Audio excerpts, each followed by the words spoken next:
Ma'am பாசிசத்தை பத்தி என்னன்னு கேட்டாங்க. அப்புறம் பாசிசம் பாயாசம்னு அவர் சொன்னாரு. பாசிசம்னா என்னன்னு யாராவது சொல்ல முடியுமா? பாசிசம்னா என்னன்னு ஒரு 4 வரிகள்ல மேடையில வந்து யாராவது சொல்றீங்களா? இளைஞர்கள்ல ஒருத்தர், யாராவது ஒருத்தர்.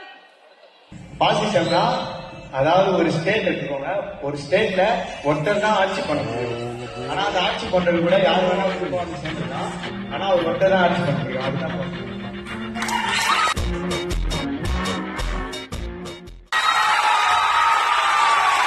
மேம். இன்னொரு கொஸ்டின் கேட்டாங்க.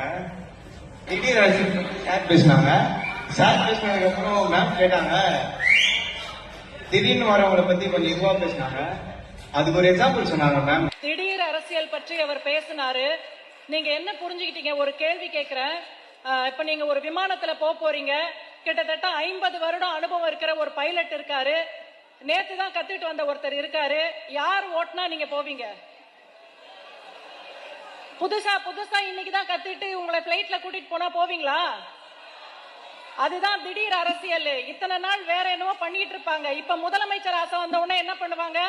கூட்டம் கூடன உடனே நான் தான் முதலமைச்சர். அதாவது 40 வாட்டி பைலட் ஓட்டுனவரை வச்சு கம்பேர் பண்ணி பேசினாங்க.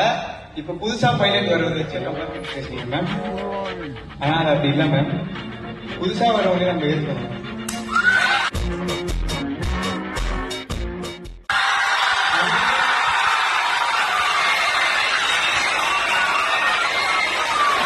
பழசா உணவை மட்டும் தான் ஓடணும்னா அது அப்ப அவங்களுக்கு மரியாதை இல்லை மேம். அதுதான்